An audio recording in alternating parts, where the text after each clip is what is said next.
2 Samuel chapter 14. Now Joab the son of Zeruiah perceived that the king's heart was toward Absalom. And Joab sent to Tekoa, and fetched thence a wise woman, and said unto her, I pray thee, feign thyself to be a mourner, and put on now mourning apparel, and anoint not thyself with oil, but be as a woman that had a long time mourned for the dead. And come to the king, and speak on this manner unto him. So Joab put the words in her mouth. And when the woman of Tekoa spake to the king, she fell on her face to the ground, and did obeisance, and said, Help, O king. And the king said unto her, What aileth thee? And she answered, I am indeed a widow woman, and mine husband is dead. And thy handmaid had 2 sons, and they 2 strove together in the field, and there was none to part them, but the one smote the other, and slew him. And behold, the whole family is risen against thine handmaid, and they said, Deliver him that smote his brother, that we may kill him, for the life of his brother whom he slew. And we will destroy the heir also, so that they will quench my coal which is left, and shall not leave to my husband neither name nor remainder upon the earth. And the king said unto the woman, Go to thine house, and I will give charge concerning thee. And the woman of Tekoa said unto the king, My lord, O king, the iniquity be on me and on my father's house, and the king and his throne be guiltless. And the king said, Whosoever saith aught unto thee, bring him to me, and he shall not touch thee any more. Then said she, I pray thee, let the king remember the Lord thy God, that thou wouldest not suffer the revengers of blood to destroy any more, lest they destroy my son. And he said, As the Lord liveth, there shall not one hair of thy son fall to the earth. Then the woman said, Let thine handmaid, I pray thee, speak one word unto my lord the king. And he said, Say on.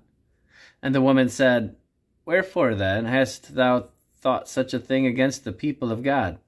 For the king doth speak this thing as one which is faulty, in that the king doth not fetch home again his banished. For we must needs die, and we are as water spilt on the ground, which cannot be gathered up again. Neither doth God respect any person, yet doth he devise means that his banished be not expelled from him.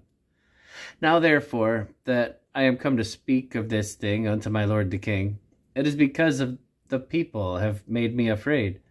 And thy handmaid said, I will now speak unto the king. It may be that the king will perform a request of his handmaid. For the king will hear to deliver his handmaid out of the hand of the man that would destroy me and my son together out of the inheritance of God.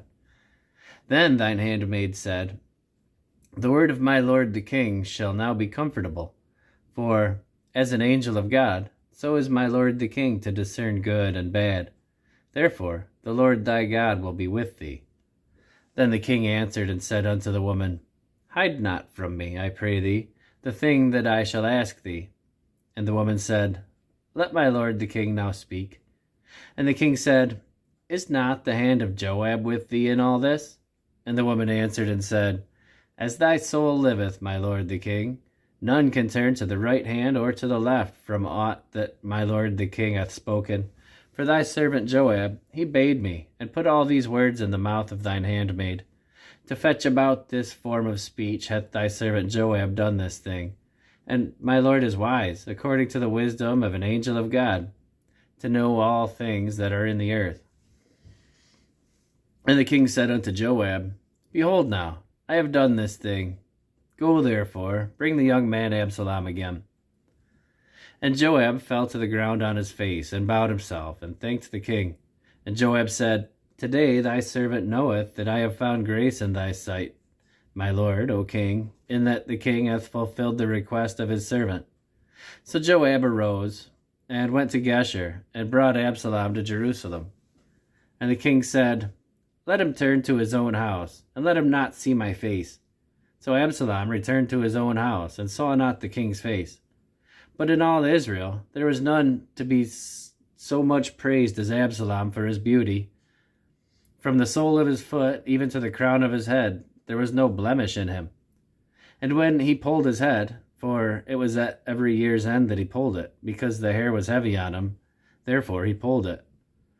He